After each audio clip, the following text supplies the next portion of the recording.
Pour recevoir au mieux le message que je vais vous transmettre ce soir, j'ai envie qu'on puisse se connecter à notre cœur et puis qu'on puisse connecter tous les cœurs de cette salle ce soir. Alors si vous le voulez bien, installez-vous confortablement. Vous pouvez enlever vos manteaux, vos écharpes. Voilà, vous pouvez vous mettre au fond de votre siège.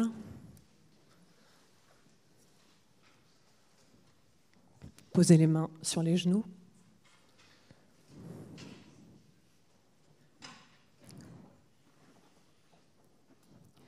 Et puis, quand vous vous sentirez prêt, vous pourrez fermer les yeux.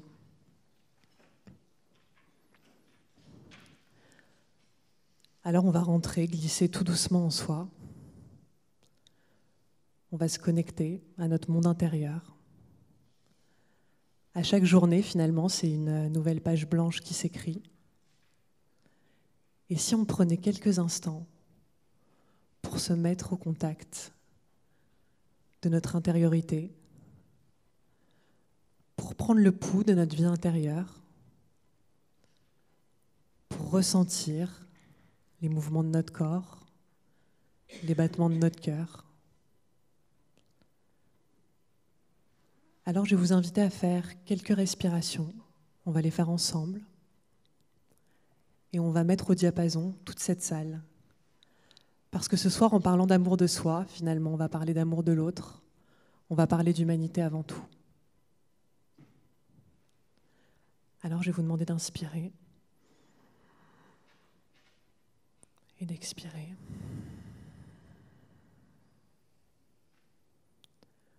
On inspire de nouveau toute la lumière et on expire tout ce qu'il y a en trop en nous, tout ce qu'on peut déposer.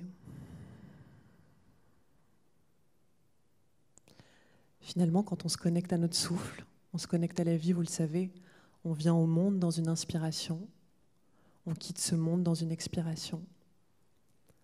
Le souffle nous connecte immédiatement à notre présence sur Terre. On va refaire une bonne inspiration profonde, lente, prenez votre temps.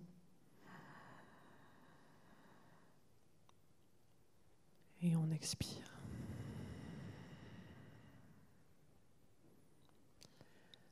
Alors je vais vous inviter à poser votre main au niveau de votre cœur. Ça peut être votre main gauche, ça peut être vos deux mains.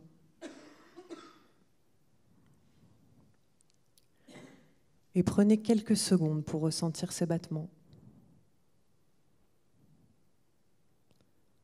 Pour lui dire, je suis là, je t'entends, je t'écoute. Ce soir, tous les mots qui seront dits, ce n'est pas votre mental qui les recevra, c'est votre cœur. Et je vais vous inviter à imaginer que tout cet espace du cœur, il peut s'étendre. On peut lui laisser encore plus de place que ça. Aujourd'hui, il est reconnu scientifiquement que nous avons des neurones au niveau du cœur, qu'on a une vraie réflexion au niveau de notre cœur, qu'on peut prendre des décisions avec notre cœur. Et que finalement, est-ce que les plus grandes décisions de notre vie, ce ne serait pas avec le cœur qu'on les prendrait ? Beaucoup de traditions parlent de cet espace aussi comme le siège de l'âme, le siège de nos rêves, peut-être même le berceau de notre enfant intérieur. Alors imaginez un maximum de lumière à ce niveau-là. Imaginez l'endroit le plus vaste possible, le plus douillet, le plus confortable. Et faites de la place pour votre cœur.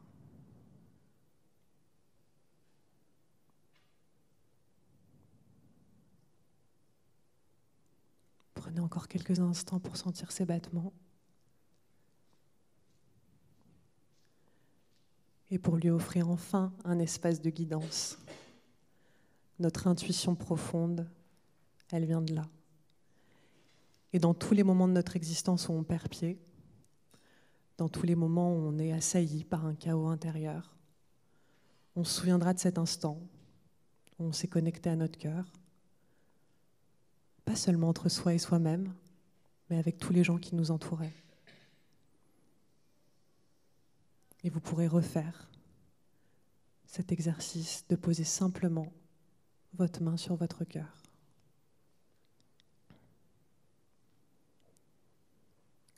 Alors je vais compter jusqu'à 3 et on pourra tous réouvrir les yeux, peut-être poser un regard différent, peut-être un regard d'enfant encore plus émerveillé, encore plus joyeux, plus enthousiaste, pour une existence qui n'est pas toujours ce que l'on attend, mais qui nous apporte bien des surprises et surtout beaucoup d'opportunités d'évolution. Alors, quand vous serez prêts, on pourra réouvrir les yeux. 1. Respirez bien. 2. Et 3.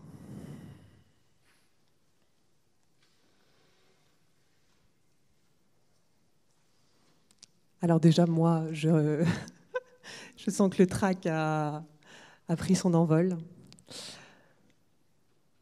Voilà, j'espère que ça vous fait vous sentir peut-être encore plus ouvert et apte à ce qu'on puisse parler aujourd'hui d'un sujet qui me semble être déterminant, qui est devenu un petit peu mon sujet d'étude préférée sur Terre. Mais pas seulement justement d'études mentales, mais d'études expérimentales. L'amour, ça a toujours été un grand sujet, une grande valeur à mes yeux. Et donc, comme je vous le disais précédemment, j'ai depuis 9 ans animé une antenne où j'ai eu la chance d'interviewer les plus grands experts de la médecine, les plus grands experts du bonheur, les plus grands experts de la spiritualité. Et il y a eu d'abord une grande prise de conscience. C'est que tous étaient unanimes pour dire que si vous souhaitez changer votre vie, si vous souhaitez changer les circonstances extérieures, vous avez un levier d'action, c'est celui de vous transformer vous-même. Alors il y a beaucoup de grands hommes qui ont traversé ce monde, cette humanité, qui nous ont déposé ce message. Je pense à Gandhi, qui nous parlait de d'abord pacifier les choses en soi pour vouloir la paix à l'extérieur. Nelson Mandela et bien d'autres, qui ont traversé peut-être même cette vie pour déposer ces messages aussi précieux. Aujourd'hui, en 2018, on vit à une époque où le développement personnel prend de plus en plus de place, et tant mieux. Je crois que pendant très longtemps, on imaginait que c'était assez inné, finalement, d'être heureux, de savoir aimer. Et on commence à comprendre que c'est un petit peu comme faire du ski. Je ne sais pas si vous savez faire du ski. En tout cas, moi, la première fois que je suis montée sur des skis, j'ai dû tomber au moins une bonne 30aine de fois.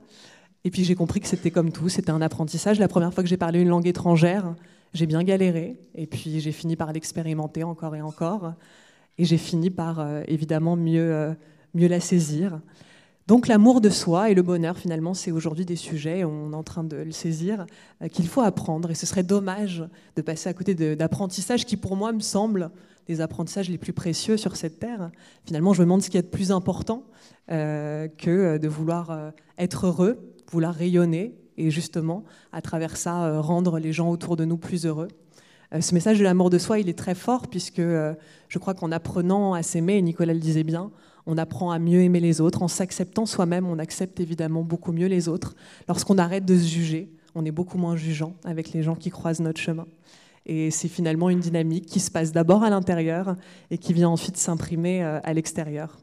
Alors, du point de vue professionnel, je vous l'ai dit, c'est vrai que j'ai été assez même stupéfaite de voir que vraiment tous se sont mis d'accord à l'unanimité sur cette idée qu'on pouvait transformer sa vie en se transformant soi. Je me suis dit, tiens donc, je vais essayer. Donc j'ai été accompagnée par des thérapeutes sur mon chemin, par des lectures, par des conférences, par des rencontres comme on est en train de faire ce soir. Des gens qui ont parfois déposé juste un mot, une phrase sur ma route, mais qui m'ont permis de réfléchir. Et puis il y a évidemment ce mouvement très important qui est notre dynamique entre nous-mêmes et tout le travail qu'on peut faire quand on se réveille le matin et qu'on se couche le soir. Et souvent, je me dis, c'est assez étonnant parce que finalement, quelle est la personne avec laquelle on passe le plus de temps ? Eh bien, c'est nous-mêmes. Et jusqu'à la fin de nos jours, ce sera le cas. Et personnellement, et je le raconte souvent, et je sais que ça peut rentrer en résonance avec beaucoup d'entre vous, j'ai grandi auprès d'une maman qui a manqué beaucoup d'amour pour elle-même et qui, du coup, évidemment, par effet miroir, a rencontré des hommes dans sa vie qui ne restaient pas, qui ne s'engageaient pas auprès d'elle. Elle a vécu des histoires d'amour compliquées. Et moi, évidemment, pareil, par transmission, par conditionnement, mes premières histoires d'amour ont été plutôt des catastrophes.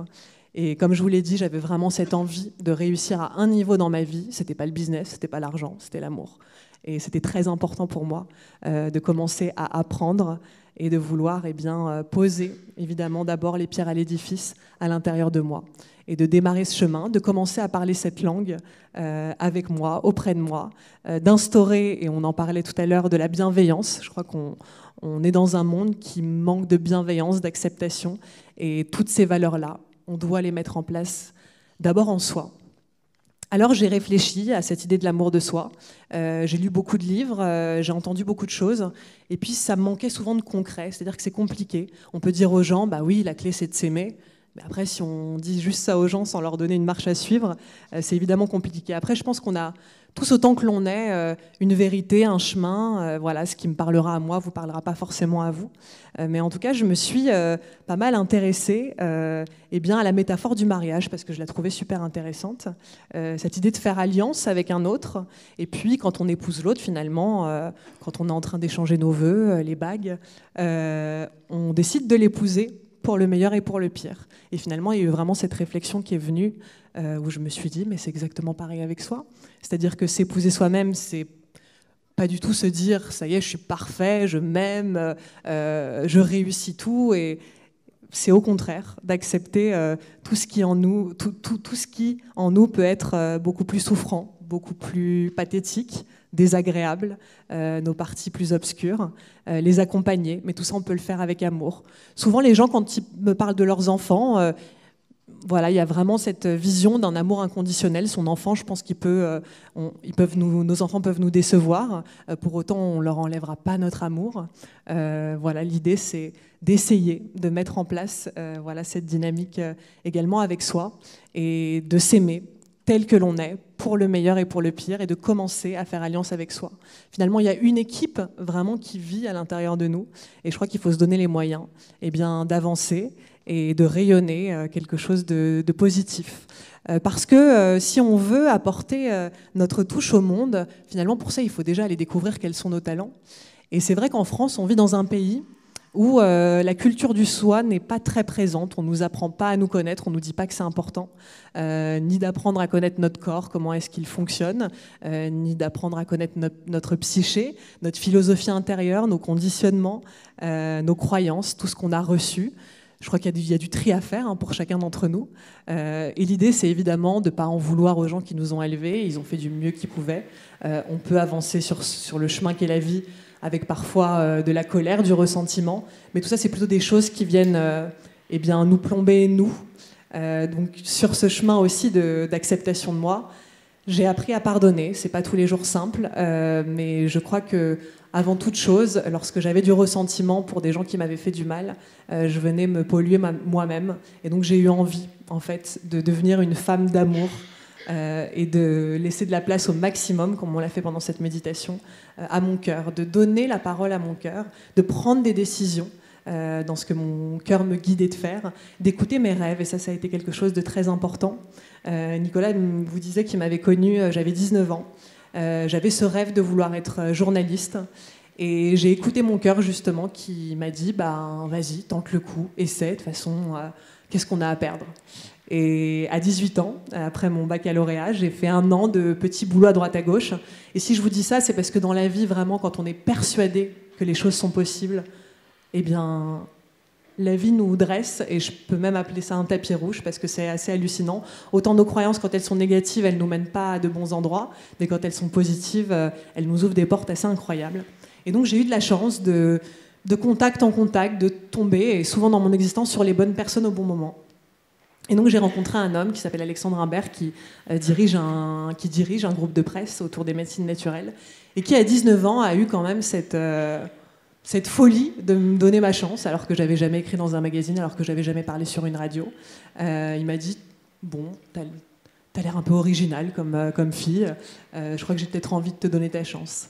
Et puis j'ai commencé en CDD et puis j'ai fini par avoir un CDI. Et il m'a confié cette radio dont on parlait, qui est Radio Médecine Douce, voilà, que j'ai eu un immense bonheur à développer.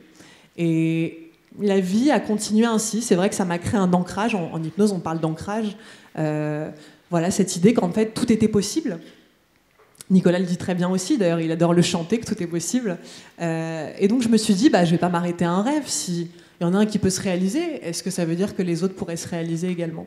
Et donc j'avais un amour pour la scène, on parlait des soirées Sensé Expérience.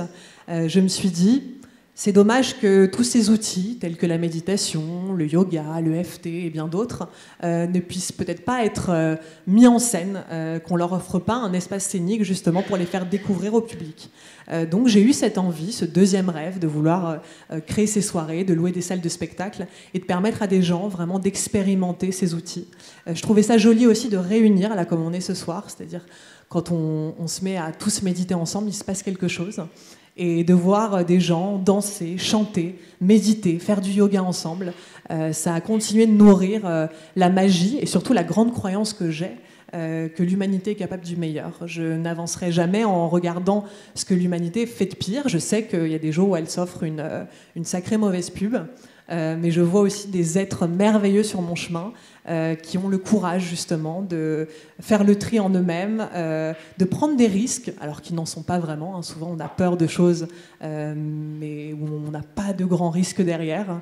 Voilà, mais c'est l'idée d'essayer, de ne pas faire les choses parfaitement encore une fois. Je pense qu'on peut clairement cultiver l'imperfection, on ne sera jamais parfait, mais on est un peu imparfaitement parfait finalement.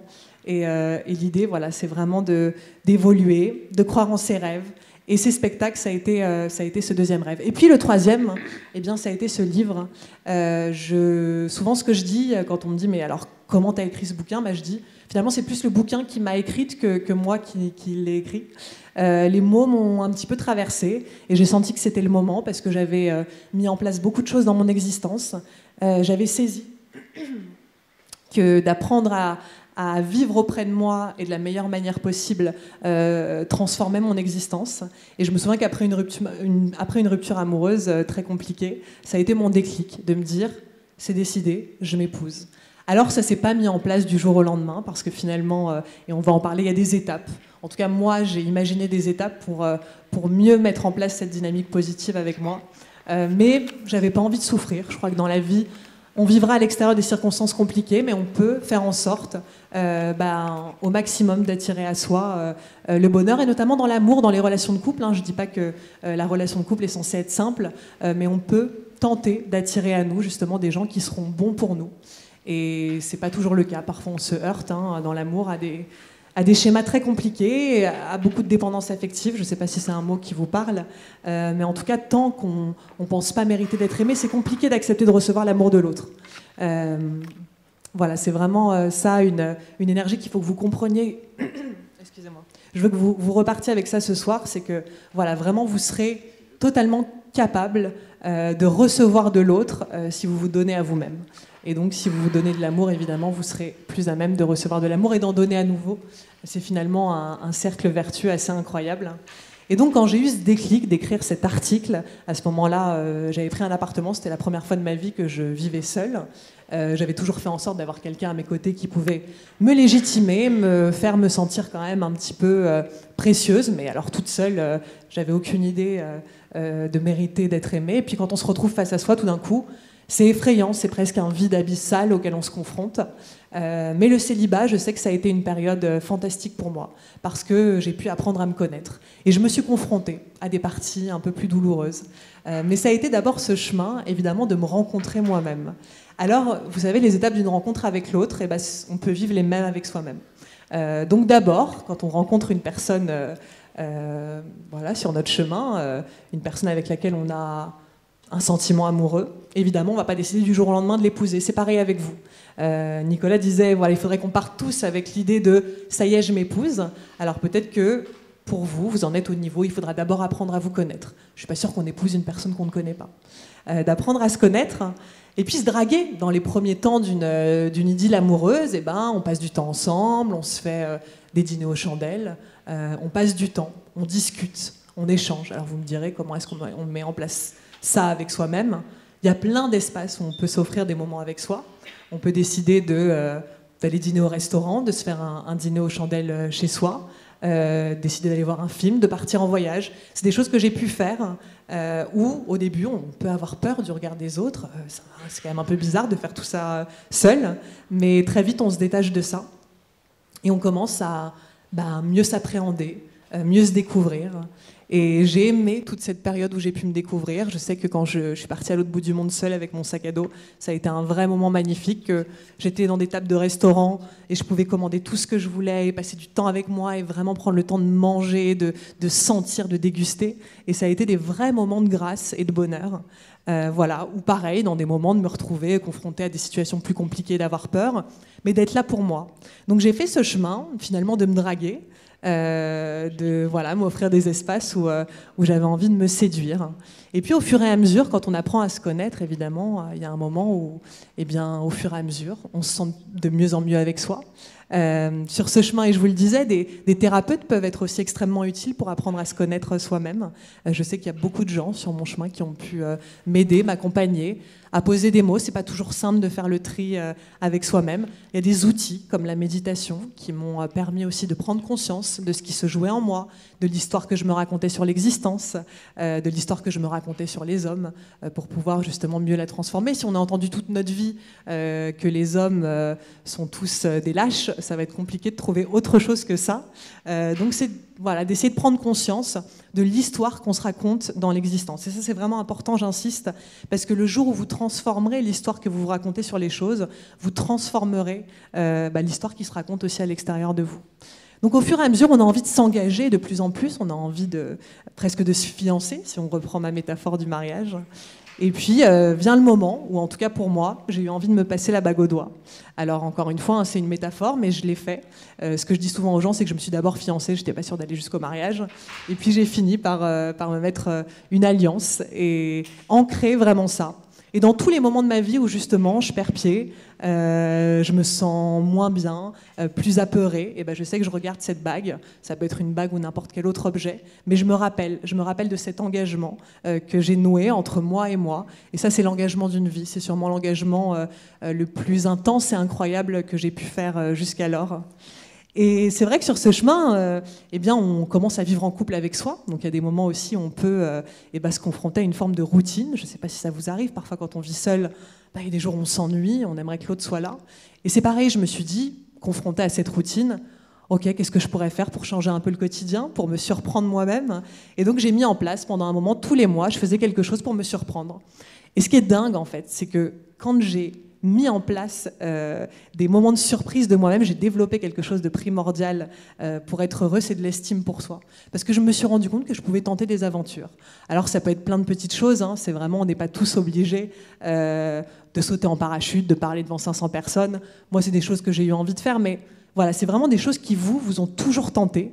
Et d'ailleurs, ce soir, si vous avez un papier, un stylo, vous pourriez vous dire, ok, qu'est-ce que je pourrais mettre en place, quelle surprise je pourrais mettre en place entre moi et moi. Parce qu'en fait, une fois qu'on se surprend, vous savez quoi, on pose un regard différent sur soi.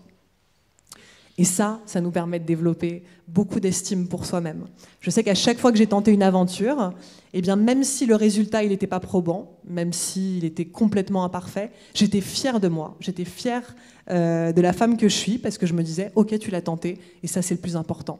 Dans la vie, c'est d'essayer. C'est pas forcément de réussir, c'est d'essayer. Et après, on développe profondément une fierté de soi. Donc cette routine, il est possible évidemment de la combattre en mettant en place tous ces défis, tous ces challenges. Et vraiment, je trouve que c'est très important parce qu'on nous dit beaucoup, l'amour dans un couple, c'est pas acquis, il va falloir raviver la flamme, mais finalement c'est pareil avec vous.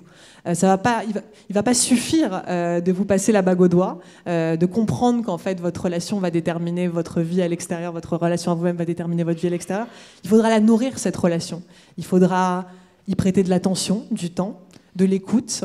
Moi, je sais que l'homme que j'aime, si il ne m'écoute pas, si dès que je suis en train de lui parler, il est toujours en train de faire autre chose, je vais finir par arrêter de l'aimer. C'est pareil avec nous. Faut qu'on se rende bien compte qu'on n'est pas vraiment à l'écoute de nous, de nos rêves. Donc mettre en place cette écoute attentive, c'est primordial. Parce que finalement, sachez que si on s'écoute jamais, on finit par ne Alors si on ne s'aime pas, ne jamais s'aimer.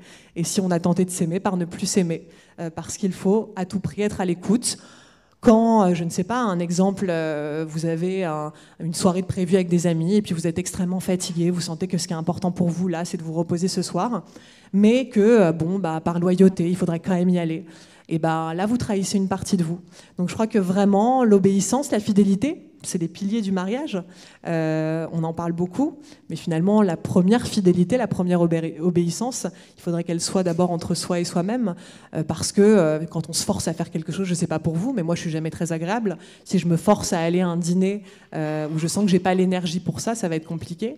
Alors parfois, on donne des choses de soi alors qu'on n'a plus rien à l'intérieur. Et finalement, ça finit par être une forme de sacrifice. Quand on veut à tout prix n'aimer que les autres sans se donner d'amour à soi, on finit par être vide et puis on finit par leur en vouloir parce qu'ils nous ont tout pris. Alors on se dit, mais avec tout ce que je leur ai donné, ces ingrats, mais finalement, qui nous a poussé à le faire en ayant un réservoir vide au départ? Donc c'est pareil, le temps, l'écoute.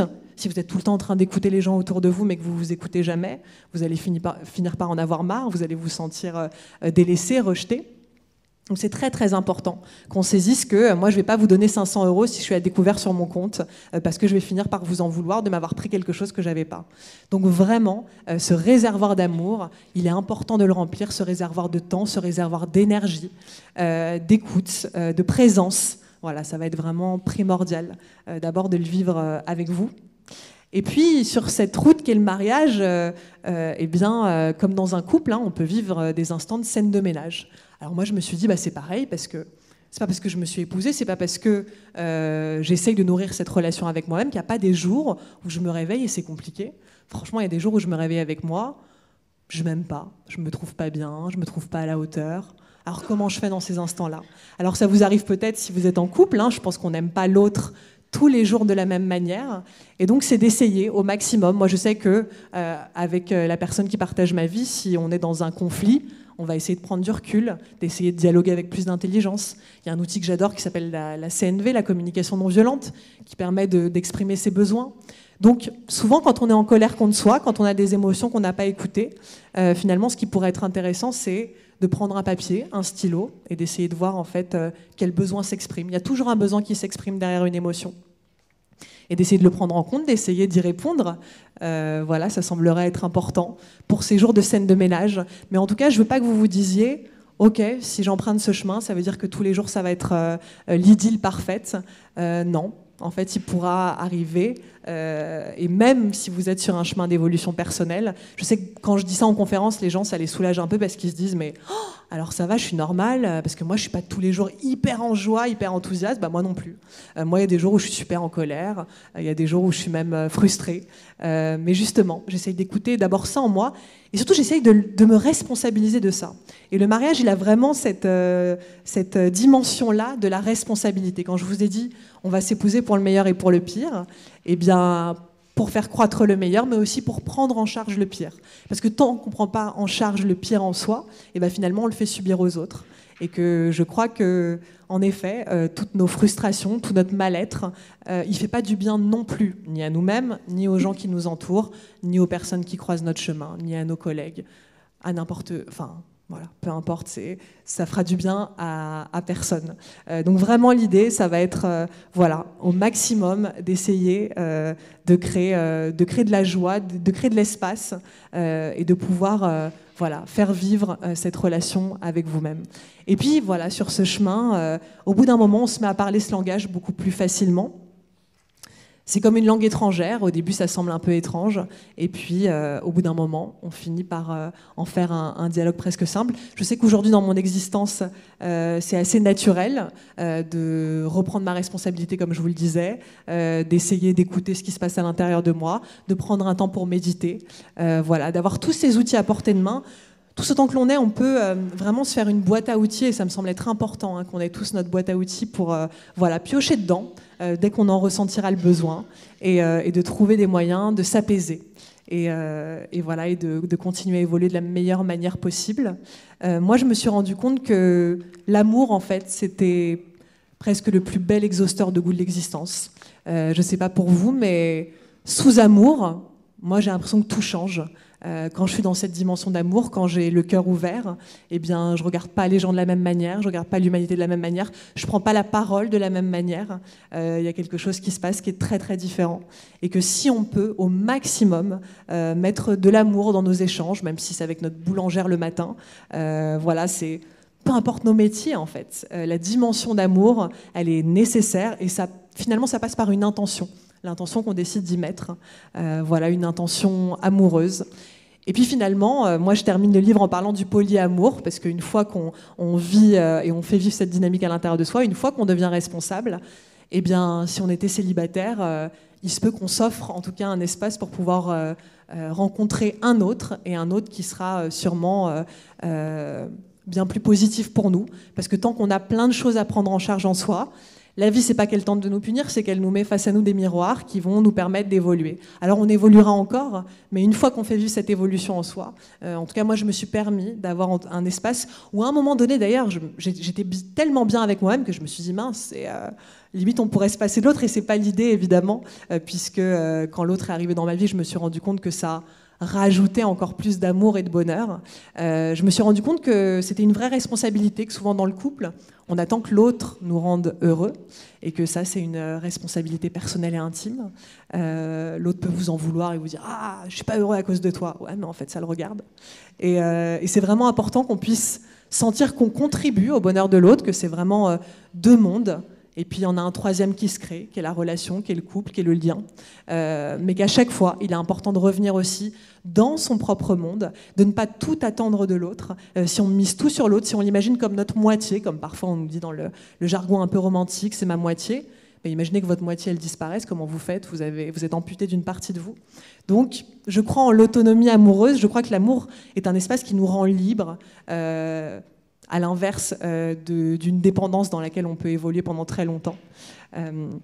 Donc c'est important pour vivre aussi un couple heureux, je pense, de faire ce chemin, peu importe où vous en êtes dans votre vie, seul ou accompagné. Il y aura toujours, voilà, évidemment, un levier d'action pour faire évoluer ça.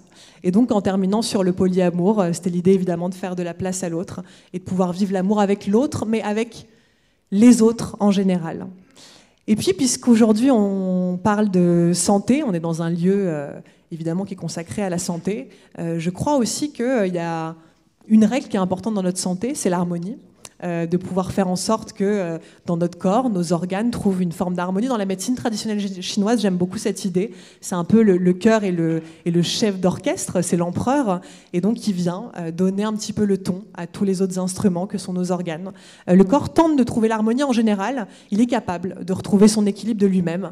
Par contre, si on ne fait que le polluer, peut-être mal manger, mal respirer, mais aussi mal penser. Et penser, c'est très très important, parce qu'imaginez qu'on est composé en grande partie d'eau. Et on sait aujourd'hui à travers beaucoup de travaux scientifiques voilà, que l'impact de nos émotions, ça vient complètement transformer les cristaux d'eau. Et imaginez que le matin, vous puissiez vous réveiller en vous disant... voilà, je suis moche, t'as encore des cernes, t'es fatigué, t'es pas à la hauteur. Parfois, c'est des pensées très inconscientes, mais justement très pernicieuses, qu'il faut commencer à transformer. Et vivre du matin au soir avec une personne qui nous insulte, c'est quand même se foutre une balle dans le pied. J'ai une amie qui dirait même, c'est comme vivre avec un jumeau maléfique. C'est quand même dommage voilà, d'avoir cette dynamique qui continue de nous tirer vers le bas, et je le crois, de nous pousser au fur et à mesure à tomber malade. Je pense vraiment que la maladie, elle naît aussi du rejet de soi. D'ailleurs, beaucoup de travaux sont menés, et pas mal à travers la vision de la médecine traditionnelle chinoise, autour des maladies auto-immunes, qui serait une forme... de rébellion intérieure. Le corps se retourne contre lui-même. Et donc, je ne suis pas une grande experte, je ne pourrais pas vous en parler, mais dans le livre, j'ai interviewé un homme exceptionnel qui dirige une école d'acupuncture qui en parle extrêmement bien. Et je pense qu'une des clés vraiment pour vous maintenir en bonne santé, c'est aussi de pouvoir vous offrir de l'amour, parce que l'amour pacifie, l'amour unit, l'amour harmonise. Et donc, voilà, si vous pouvez en plus avoir cette considération que le soin de vous-même, c'est primordial. Nicolas Frasanito dirige un laboratoire où, voilà, depuis longtemps, il a la passion de la santé, de trouver les bons produits, de trouver les bonnes plantes, de faire des produits de qualité dans le respect. Je sais que l'intention de départ aussi pour toi, Nicolas, c'est vraiment d'y mettre de l'amour. comme quand on cuisine et qu'on dit, bah voilà, je t'ai préparé un bon repas fait avec amour, c'est pareil. C'est un homme d'amour qui vous propose des produits pour prendre soin de vous, prendre soin de votre santé. Donc, mettez en place une dynamique aussi de respect de vous-même à ce niveau-là et de pouvoir profondément prendre soin de cette santé. Et puis, alors c'est vrai que dans le mariage, un des objectifs potentiels, ce serait de mettre des enfants au monde. Alors la notion de la fécondité, elle me semble aussi importante à relever ce soir, puisque au-delà des enfants, déjà on n'est peut-être pas tous faits pour devenir parents, mais au-delà des enfants, il y a beaucoup de fécondité, il y a beaucoup de projets qu'on peut mettre au monde. Et devinez quoi, l'énergie la plus incroyable pour mettre nos projets au monde, pour les développer et surtout pour y croire, eh bien c'est l'amour aussi. Donc je pense que accoucher de nos projets tout au long de notre vie, c'est quelque chose qui nous maintient sûrement jeunes, en forme, qui nous donne une énergie, un élan presque amoureux pour l'existence, d'avoir des projets, de pouvoir, comme on le disait, réaliser nos rêves, de leur donner une place et de nourrir tout ça avec l'énergie d'amour. Ça leur permet de croître. Et puis je crois que les gens, finalement, à l'extérieur, ils attendent qu'une chose, c'est aussi de nous faire confiance. Donc si on apprend à faire confiance à la personne qui vit auprès de nous, en nous, ça paraît un peu schizo comme discours, mais la personne qui vit en nous, eh bien les autres sont beaucoup plus à même de vous faire confiance également. Donc la confiance en soi, vous savez, c'est cette capacité qu'on a à sentir qu'on peut compter sur la personne que l'on est. Moi, j'ai confiance en mes amis parce que je sais que s'il y a des moments où j'ai besoin d'eux, ils vont être là pour moi. Ma confiance en moi, c'est de me dire, OK, dans les moments où tu en as besoin, tu deviens ton propre pilier, tu deviens ton axe. Il y a vraiment un terme que j'aime bien, c'est l'alignement. C'est-à-dire, la cohérence, c'est un terme qui me semble être, en tout cas pour moi, moins adapté parce que je me sens contradictoire sur plein de choses. Je crois qu'en fait, en nous vit tout et son contraire, qu'on est plein de paradoxes et c'est OK aussi de vivre avec ça. Par contre, il y a quelque chose qui me semble important, c'est de me réveiller en alignement avec moi, de sentir que je suis à ma place et que je deviens justement peut-être la bonne personne au bon moment pour moi-même et puis pour les autres. Comme je vous le disais, je me sens beaucoup dans la gratitude d'avoir toujours eu les bonnes personnes au bon moment sur mon chemin. Et je souhaite humblement pouvoir aussi devenir cette personne-là pour les autres. Je crois qu'en fait, on peut tous devenir ces personnes-là pour les autres. On peut tous insuffler quelque chose de positif avec une personne avec qui on échangera quelques mots, en lui faisant un compliment. On vit à une époque où on complimente pas les autres, on passe notre temps à nous juger. Mais pourquoi ? Parce qu'on se juge soi-même. Si vous vivez à Paris, vous devez le ressentir dans le métro, on se regarde, on se jauge, parce qu'en fait on a peur. Alors si on commence justement à pacifier ça en soi, à moins se juger soi-même, on est tellement plus à même de pouvoir accepter les autres et justement de vivre ce qu'on peut appeler cet alignement intérieur qui, en tout cas, moi, m'apporte énormément de bonheur. Je ne sais pas, Nicolas, si tu voulais prendre part à ce que je dis sur le soin de soi, sur pouvoir se nourrir soi. C'est vrai, tu as raison, Nathalie, l'amour est très, très, très important. Et souvent, il est pris pour de l'égoïsme. Et comme je vous ai dit tout à l'heure, j'appelle ça le bon égoïsme. Aussi loin que je me souvienne, quand j'étais jeune, j'avais l'habitude de plaisanter sur l'amour, parce que la plaisanterie sert toujours à véhiculer la vérité. Et j'avais des pratiques qui faisaient rire les gens. Je disais, je suis tellement content de moi que je m'embrasse la main. Et c'est vrai, tout jeune, c'est vrai, bon, j'étais plus beau. J'étais plus beau que maintenant. Mais bon, c'est quoi la beauté ? La beauté, elle est dans le cœur. Et c'est la beauté de cœur qui est importante. Et tout ce que dit Nathalie aujourd'hui, c'est toutes des choses que vous savez et que des fois, on a peur de mettre en œuvre parce qu'on a peur du regard de l'autre. On a peur de passer pour des prétentieux. On a peur pour passer. Mais, vous savez, on est tous sensibles au regard de l'autre. Et c'est très, très dur de s'en défaire. Pourtant, c'est un travail de tous les jours. Et quand on arrive à se défaire du regard de l'autre, on est vraiment soi-même. Et comme le disait Nathalie tout à l'heure, tout est possible. Je suis bien placé pour vous le dire, je ne vais pas vous raconter mon histoire. Il y a quelques années de ça, j'avais l'habitude d'organiser des déjeuners avec des journalistes où je racontais mon parcours. Et un jour, il y a une journaliste qui me dit, Nicolas, elle vient me voir, elle me dit, ce serait bien que tu écrives un livre sur ton parcours. Je dis, écrire un livre, je ne sais pas écrire. Moi, en plus, quand j'écris, j'ai mal à la main. Parler, je peux parler tant que vous voulez, mais écrire, j'ai mal à la main. Elle me dit, non, Nicolas, je reste avec toi, tu parles, et moi, et je transcris sur le papier ce que tu me racontes. Je dis, ok, c'est très bien, mais ça va servir à quoi? Écrire un livre sur mon parcours, ça intéresse qui? Et là, elle m'a fait une réponse qui m'a interpellé, qui m'a fait prendre conscience que il faut oser faire les choses. On s'en fout de ce que les autres diront. De toute façon, qu'on fasse bien, qu'on fasse mal, ils diront toujours du mal. Donc, il vaut mieux le faire. Elle me dit, détrompe-toi, Nicolas, ton parcours, la façon avec laquelle tu as montré que tu t'aimais, que tu as montré que tu avais des rêves et que tu as tout fait pour les réaliser, c'est une façon de donner aux gens qui sont dans une mauvaise passe le courage de se battre et de continuer. Donc, pour être heureux, pour s'épouser soi-même, il faut avoir des rêves.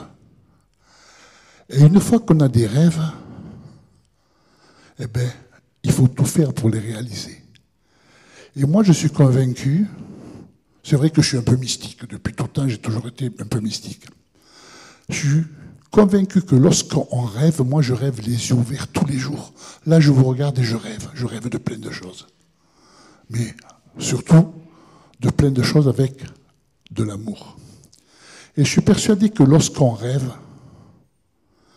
on met en mouvement des énergies cosmiques qui vous amènent les événements, qui vous amènent les personnes qui vont vous aider. Et alors, qu'est-ce qu'il faut faire?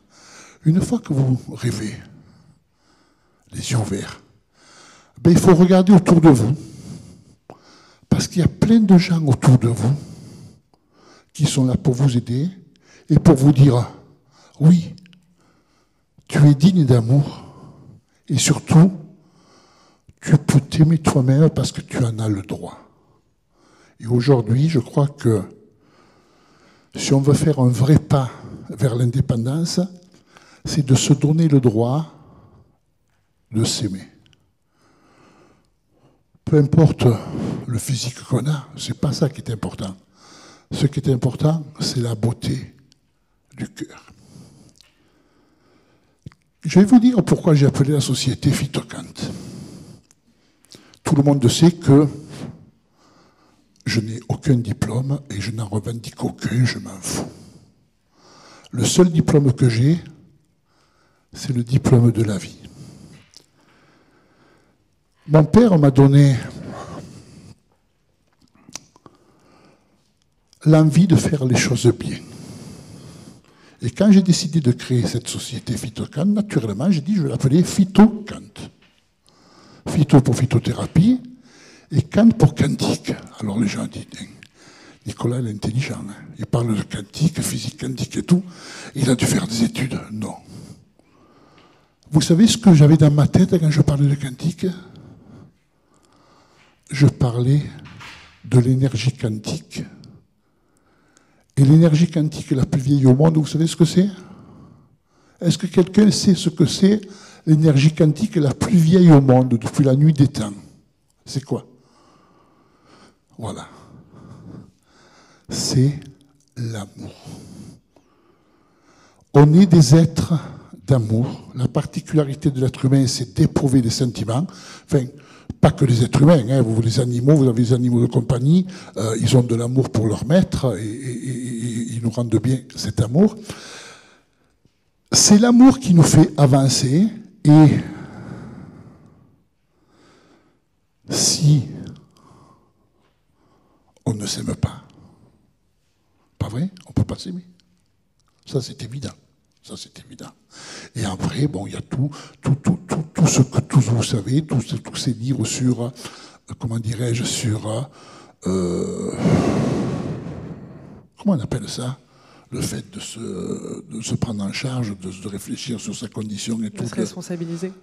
Non, c'est des livres de développement personnel. Développement personnel. Je dis ça parce que c'est un mot que j'ai du mal à comment? Le développement personnel, on en parle beaucoup en ce moment, on en parle beaucoup depuis longtemps, et c'est vrai que le développement personnel, parce que c'est dur à dire vite, développement personnel, non, j'arrive pas, développement personnel, c'est une façon compliquée de dire qu'il faut accepter de s'aimer, c'est tout. Voilà sur la petite intervention que je voulais pouvoir. Non, puis c'est très joli quand tu dis que tu t'adresses à chacun, vous êtes digne d'amour en fait. Oui. Je pense qu'on a pu grandir avec peut-être des proches dans un espace dans lequel on s'est peut-être pas senti digne d'amour, en tout cas c'est pas ce qu'on a ancré, et que sur ce chemin d'évolution de soi, à un moment on se réouvre à l'idée qu'en fait on est digne d'être aimé, et que si on met une vision aussi spirituelle aux choses, moi je sais que la spiritualité m'a donné une grande direction dans ma vie, mes croyances que je ne vous force pas à suivre, mais l'idée, et j'en suis persuadée dans ma vérité, que j'ai une âme qui vit en moi et qui a peut-être déjà vécu d'autres choses avant, qui en vivra peut-être après, mais je sais que finalement, d'apprendre à m'aimer, c'est d'apprendre à aimer aussi cette existence, d'apprendre à aimer la vie. Vous savez, dans le bouddhisme, en fait, on vous dit que Dieu, il est partout, et il est aussi en vous. Donc, qui sommes-nous pour ne pas reconnaître le divin en nous? Parfois, je me dis ça. Il y a un très beau discours qui a été récité par Nelson Mandela qui parle de lumière, qu'on a bien plus peur de s'ouvrir à sa lumière qu'à son obscurité. Et je crois que ça demande du courage de s'ouvrir à sa lumière aussi, à ses talents, à ce qu'on possède de plus beau en soi. Ça demande vraiment d'avoir beaucoup de courage, de commencer à briller, parce qu'on n'est pas éduqué à ça. Et comme disait Nicolas, l'égoïsme éclairé, moi j'ai tendance à l'appeler comme ça, le bon égoïsme, l'égoïsme éclairé, il nous permet simplement, comme on en parlait tout à l'heure, de ne pas vider le réservoir, c'est-à-dire d'être toujours capable de donner à l'autre quelque chose qu'on s'est d'abord donné à soi. Et puis finalement aussi de se créer une vie qui est à la hauteur, parce qu'on mérite le meilleur. Et j'aime beaucoup donner cette citation d'Oscar Wilde qui dit « J'ai les goûts les plus simples du monde, je me contente du meilleur. » Et ben moi, j'ai pris ce parti dans ma vie, c'est un peu mon adage, c'est que j'ai décidé de me contenter du meilleur. Le meilleur, il est différent pour chacun. Je crois que vraiment le bonheur, en plus, on est tous d'accord pour se dire que ça se fait à travers des choses très simples. Justement, des moments d'amour, des moments avec les gens que l'on aime, entourés, voilà, des personnes qui comptent le plus pour nous. Le regard des autres, c'est une question très intéressante, on me la pose souvent, on me dit mais finalement, comment se détacher du regard des autres? Je crois que le regard des autres, il peut être vraiment important, mais choisissez les autres dont vous souhaitez avoir la vie. Finalement, on ne peut pas avoir la vie de tout le monde, parce que de toute façon, peu importe ce que l'on est, ça déplaira toujours. Et moi, je me rends compte de par mon métier où je m'expose un petit peu, de toute façon, je pourrais être une Nathalie comme ci, une Nathalie comme ça, il y aura toujours des gens pour me dire c'est pas bien ou c'est pas assez ça. Donc j'ai fini par me dire aussi, et puis sur ce chemin de m'accepter tel que je suis, finalement aujourd'hui quand les gens vont pas rentrer en résonance avec moi, et ben je vais leur dire c'est pas grave, en fait on peut pas forcément rentrer en résonance avec tout le monde. Je sais que parfois je dis aussi voilà, en live, en conférence, que si ça ne résonne pas, c'est-à-dire que si on sent qu'il y a d'autres gens qui nous touchent plus, voilà, il faut aller vers ces gens-là. Encore une fois, on peut reconnaître qu'il y a du bon en chacun, mais on n'est pas obligé d'aimer tout le monde. On peut juste essayer au maximum de faire preuve de bienveillance avec nos frères et sœurs sur Terre, mais c'est comme une fratrie. Il y en aura avec qui ça se passera mieux que d'autres, et c'est tenter en tout cas de faire du mieux qu'on peut. Mais vraiment, choisissez la vie de certaines personnes, des gens qui vous sont proches. Veillez à votre entourage aussi, ça c'est quelque chose dont on parle beaucoup, mais on finit par déteindre les uns sur les autres, et on dit souvent que finalement les 5 personnes, la somme des 5 personnes autour de vous, ça vous crée aussi un petit peu. Donc si on vit avec des gens, si on est entouré de gens qui sont perpétuellement négatifs, des gens qui nous tirent vers le bas, des gens qui sont jugeants, des gens qui voient toujours le verre à moitié vide plutôt que le verre à moitié plein, bah, ça finit par déteindre sur nous, et c'est compliqué pour nous de retrouver une énergie vitale. Donc parfois ça demande aussi peut-être de changer d'entourage, hein, ou de s'éloigner. Moi je pense qu'on peut aimer nos proches avec un peu de distance, si en tout cas ils nous font pas pas forcément que du bien. Mais l'idée, encore une fois, quand on parle de respect, d'obéissance, de fidélité à soi, je trouve ça marrant finalement de s'engager une fidélité avec l'autre tant qu'on ne met pas en place cette fidélité à soi. Et la fidélité, elle inclut aussi de veiller aux énergies qui sont autour de nous pour pouvoir au maximum justement rayonner, de ne pas laisser les autres nous emprisonner à travers leurs croyances. Parfois nos proches, c'est aussi les gens qui sont les plus gros empêchements. Moi je sais que parce que mes proches avaient peur pour moi, ils m'ont pas forcément encouragé dans des projets, ils m'ont plutôt dit mais fais attention, et puis voilà, et même encore aujourd'hui c'est un petit peu le cas. Donc c'est vraiment...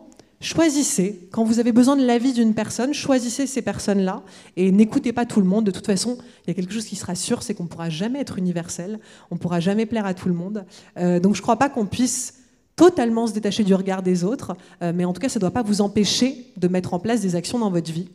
Et puis voilà, encore une fois, si on rate, on rate.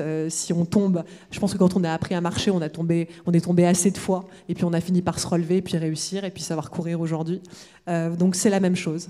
Voilà, vraiment à chaque fois, donnez-vous les moyens, mettez dans l'action les choses, et n'attendez pas la validation extérieure. Offrez-vous cette validation. Et moi, il y a aussi un mot qui résonne beaucoup en moi ces derniers temps, et j'ai des gens qui viennent me voir en coaching, parfois rien que pour ça, pour se donner l'autorisation. Je sais qu'il y a beaucoup de femmes qui me disent tu vois Nathalie, j'ai du mal à me donner l'autorisation. Alors l'autorisation, ça peut être même l'autorisation d'être heureux. Finalement, inconsciemment, il y a beaucoup de gens qui pensent ne pas mériter d'être heureux et de par, encore une fois, notre éducation, nos conditionnements, on peut transformer ça. Finalement, autorisez-vous à avoir une vie qui soit à la hauteur, autorisez-vous à avoir un couple qui puisse vous rendre pleinement heureux, autorisez-vous à réaliser vos rêves, autorisez-vous peut-être à gagner de l'argent si c'est quelque chose qui est important pour vous. C'est pareil, là on me demande de plus en plus d'intervenir dans des événements de business.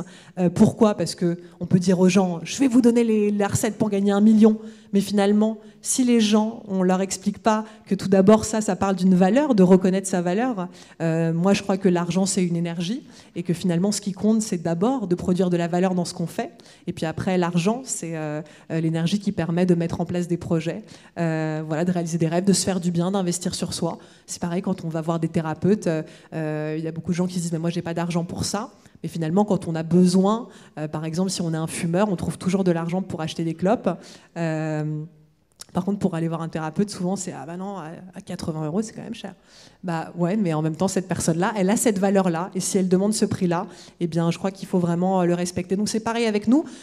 Si vous êtes indépendant, si vous êtes thérapeute peut-être, justement, parfois c'est compliqué de poser un prix sur ce que l'on vaut. Donc voilà, ça va être aussi important, ce chemin de l'amour de soi, de pouvoir reconnaître sa valeur, pour pouvoir être payé en conséquence aussi, parce qu'on vit dans un monde où l'argent, c'est une énergie aussi importante. Et voilà, vraiment de reconnaître sa valeur, de se légitimer et puis de se donner l'autorisation.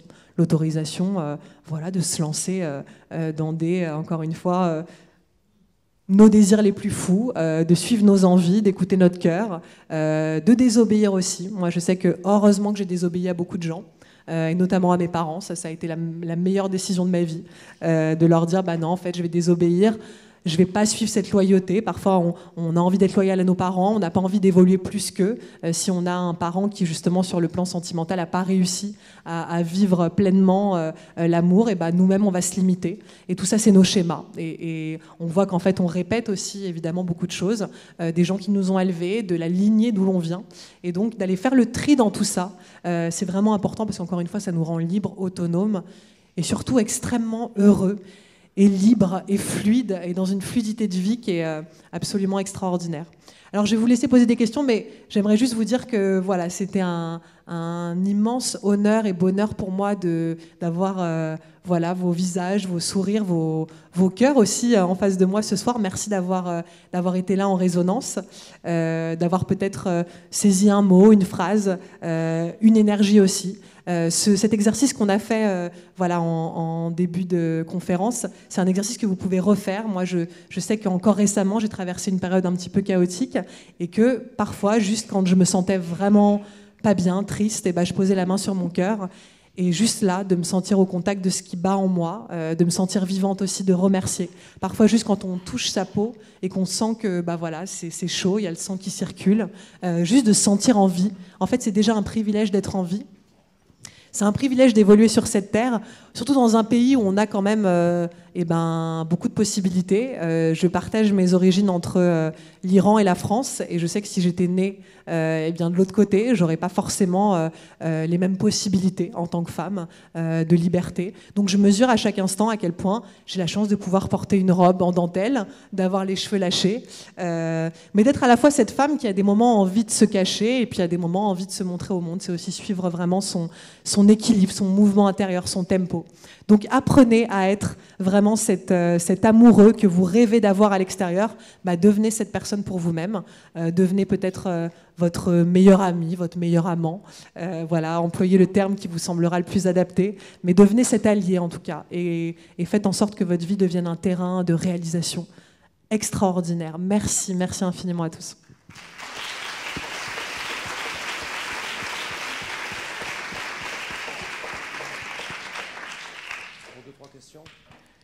Allez, les questions. Pas tous en même temps. Souvent, il en faut une première et puis... Bon, je vais choisir. Il n'y a évidemment que des questions intelligentes. Hein. Ça vous a semblé clair? Tant mieux.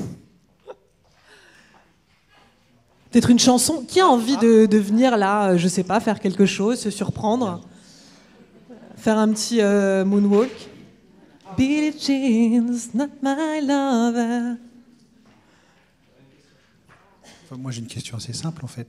Vous dites qu'il faut s'aimer soi-même et en même temps, on est dans une société où on a des attentes de posture, on va dire simplement. Et s'aimer soi-même, ça peut aller à l'encontre justement de ces attentes de posture des autres, de façon à ce qu'eux se sentent bien. Qu'est-ce que vous entendez par des attentes de posture? Je prends des exemple, masques des masques ou monsieur qui est par exemple directeur d'entreprise, qui a géré du monde. Il y a des moments où il a des positions à prendre qui peuvent être en opposition avec ce qu'il croit de lui-même en fait. Parce que la décision, c'est un exemple que je prends, mais qu'on peut vivre dans la vie professionnelle souvent. Moi, je sais que je ne suis pas une femme différente dans le travail ou dans la vie. C'est-à-dire que j'ai évidemment un espace intime, j'ai mon jardin secret, j'ai des choses qui m'appartiennent, mais je suis la même femme au boulot que la femme que vous pouvez rencontrer dans la vie. Donc, je fais vraiment pas de scission. Et puis, j'ai vraiment cette envie de développer des business, d'embaucher des gens, de devenir chef d'entreprise, patronne, et vraiment de pouvoir aussi m'entourer d'une équipe auquel je crois, que je peux reconnaître. Ou, comme vous le dites, c'est-à-dire il y a des moments où il va falloir aussi poser le cadre. Mais je pense que dans la vie, il faut toujours poser le cadre. Hein. Il y a des gens qui nous disent, moi, il y a des gens qui me disent je me sens pas du tout respectée, mais je crois que ça part aussi d'un respect de soi. Quand on est une personne qui se respecte, les autres nous respectent assez naturellement. En fait, c'est vraiment une dynamique qui se met en place. Donc je pense qu'il y a une forme, on peut appeler ça l'autorité naturelle, mais il y a quelque chose qui peut être là. On n'a pas forcément besoin de hausser la voix, de hurler, de quitter des valeurs qui nous semblent fondamentales. On peut rester cette personne qui dit les choses avec clarté, avec fermeté, parfois avec douceur aussi. Hein, ce mouvement, de toute façon, c'est un petit peu toujours ça en nous. Hein. Les gens, ils me disent par exemple, comment je fais parce que je leur dis, il faut aussi apprendre à être indulgent avec soi. Ils me disent, ouais, mais si je deviens indulgent, du coup, je vais plus rien faire, je vais pas me pousser. Mais je lui dis, mais avec vos amis, par exemple, vous savez très bien quand il faut prendre un ami dans vos bras ou quand il faut lui mettre un petit coup de pied aux fesses. Et c'est la même chose avec nous. Je crois qu'on a peur de s'aimer soi-même parce qu'on se dit, on va pas savoir le faire. Tout de suite, on va soit trop s'aimer. Et en fait, c'est pas du tout le cas. On se fait confiance pour aimer les gens autour de nous. On est d'accord, on se fait confiance pour aimer nos enfants. On se dit pas, j'ai mal les aimer. Non, on sait. On sait quand il faut leur mettre des règles et on sait quand il faut les cajoler et les consoler. Donc c'est vraiment la même chose avec soi. Et voilà, je ne sais pas si ça répond à votre question, mais c'était surtout quoi pour lancer. Eh ben merci. Merci de cette audace.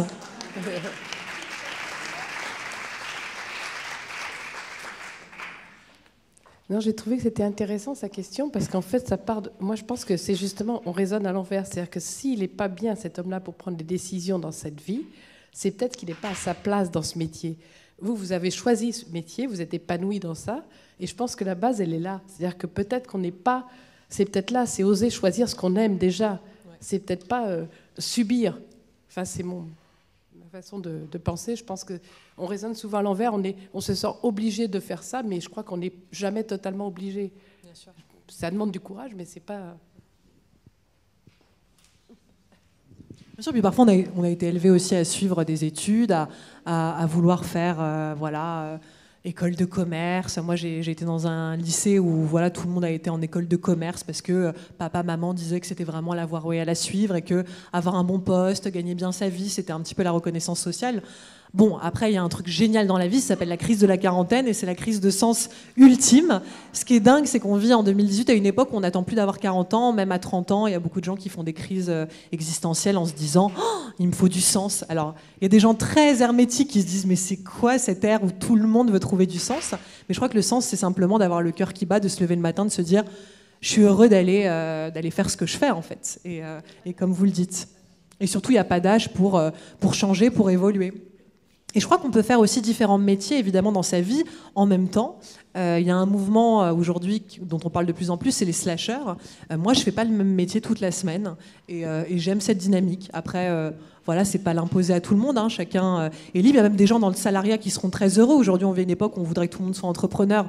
C'est pas forcément l'envie de tous, mais voilà, encore une fois, c'est de choisir ce qui nous semblera bien, et puis de se dire que c'est possible. Moi, j'ai eu ce rêve que j'ai laissé un peu en suspens de vouloir être chanteuse, et merci d'avoir dit ce petit mot, parce que c'est vrai que quand j'organisais des événements, et ben je prenais le parti de me dire ok, j'ai organisé, j'ai 300 personnes devant moi, je vais quand même en profiter pour chanter un petit peu. Et qu'il y a des gens à qui ça déplaisait, il y a des gens qui disaient non mais franchement, elle est journaliste, en plus elle chante, mais c'est qui cette nana? Et voilà, et bien sûr que c'est arrivé, mais en fait c'est pas grave. Moi, à partir du moment où j'ai pris du plaisir et je me suis donné l'autorisation, je sais qu'il y a des gens qui rentrent en résonance avec ça et qui repartiront de là en se disant ah bah tiens, peut-être que je vais me donner l'autorisation aussi la prochaine fois. Donc c'est ça qui me semble important, qu'on se donne tous l'autorisation les uns les autres, comme tu le disais si joliment. C'est exactement ça. Je voulais peut-être... Il y a d'autres questions ou pas? Mais pour conclure, je voudrais peut-être vous citer les paroles de la chanson que m'a écrite Alain Turban, Tout est possible. C'est, tu vois, tout est possible si tu le veux vraiment. Tu vois, tout est facile si tu le rêves avant. Tout est possible au pays des vivants. L'amour est invincible. C'est dû à du talent. Donc c'est vraiment l'amour qui est le centre de toutes les vies. Et c'est grâce à ce sentiment d'amour qu'on peut faire tout ce qu'on veut. Il suffit juste d'oser. Et puis après, ça arrive. Parce qu'aujourd'hui, on veut tous rentrer dans des moules. Mais moi, je ne peux pas rentrer dans un moule comme ça, je ne rentre pas, moi. Il me faut un moule pour moi. Et le moule pour moi, c'est de marcher comme ça et de rayonner. Et de rayonner. Je m'évertue de dire ça aux gens. Quand vous marchez avec le sentiment que vous avez plein de rayons qui émanent de vous, de votre cœur, et qui illuminent tout le monde. Et rêvez. Voilà. Merci Nathalie. Je vous souhaite une exceptionnelle chasse au trésor intérieure. J'aime bien la nommer comme ça, un petit peu comme quand on était enfant. On allait dans le jardin et puis on cherchait des trésors. Voilà, vous allez trouver des trésors en vous, il y en a en chacun d'entre nous. Vous êtes dotés de talents qui sont uniques et dont le monde a besoin. Voilà, donc merci de nous avoir offert votre belle présence ce soir. Et je vous souhaite vraiment, vraiment le meilleur. Merci à tous. Au revoir.